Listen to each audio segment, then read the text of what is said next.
नमस्कार दोस्तों। कल्पना कीजिए कि आप किसी सड़क, खेत, बगीचे या जंगल के रास्ते से गुजर रहे हैं।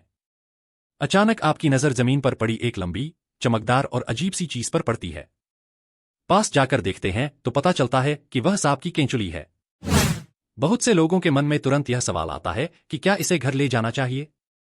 कुछ लोग मानते हैं कि सांप की केंचुली घर में रखने से धन की वृद्धि होती है, जबकि कुछ लोग इसे शुभ संकेत मानते हैं।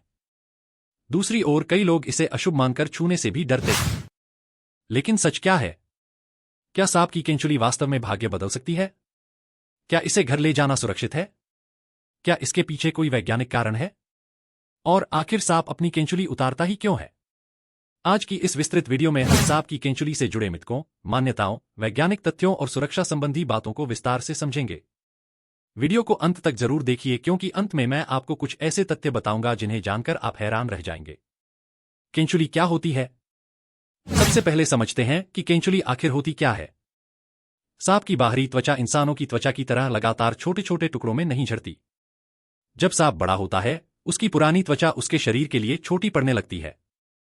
तब वह अपनी पूरी बाहरी त्वचा को एक साथ उतार देता है। इसी उतरी हुई त्वचा को केंचुली कहा जाता है।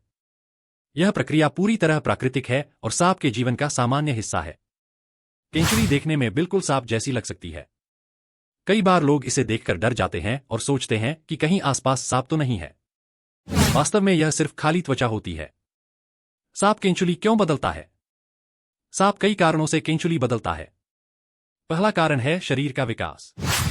जब सांप बढ़ता है तो उसकी पुरानी त्वचा फैल नहीं सकती, इसलिए नई त्वचा बनने के बाद वह पुरानी त्वचा को छोड़ देता है। दूसरा कारण है स्वास्थ्य। केंचुली बदलने से शरीर पर मौजूद परजीवी, धूल और अन्य बाहरी समस्याएं दूर हो जाती हैं। यह एक तरह से प्राकृतिक सफाई की प्रक्रिया है। तीसरा कारण है चोट से उबरना। अगर सांप की त्वचा को नुकसान हुआ हो तो नई त्वचा बनने के बाद वह पुरानी त्वचा छोड़ देता है। इसलिए केंचुली बदलना सांप के लिए उतना ही सामान्य है जितना हमारे लिए बाल या नाखून बढ़ना। केंचुली मिलने का क्या मतलब है? कई लोग मानते हैं कि रास्ते में केंचुली मिलना किसी विशेष संकेत का प्रतीक है। कुछ लोग इसे शुभ मानते हैं। कुछ लोग इसे आने वाले धन का संकेत बताते हैं। कुछ लोग इसे आध्यात्मिक परिवर्तन से जोड़ते हैं। लेकिन वैज्ञानिक दृष्टिकोण से देखा जाए तो केंचुली मिलना केवल यह दर्शाता है कि उस क्षेत्र में कभी कोई सांप मौजूद था और उसने अपनी पुरानी त्वचा छोड़ दी। इसका आपके भविष्य, भाग्य या आर्थिक स्थिति से कोई सिद्ध वैज्ञानिक संबंध नहीं पाया गया है। लोग केंचुली घर क्यों ले जाते हैं? भारत सहित दुनिया के कई हिस्सों में केंचुली को लेकर अलग अलग मान्यताएं हैं। कुछ लोग सोचते हैं कि इससे धन आता है, व्यापार बढ़ता है, बुरी नजर दूर होती है, घर में सकारात्मक ऊर्जा आती है। इन मान्यताओं के कारण लोग केंचुली को घर ले जाकर अलमारी, तिजोरी या पूजा स्थल के पास रख देते हैं। लेकिन यह जरूरी नहीं कि हर पारंपरिक मान्यता वैज्ञानिक रूप से सही हो।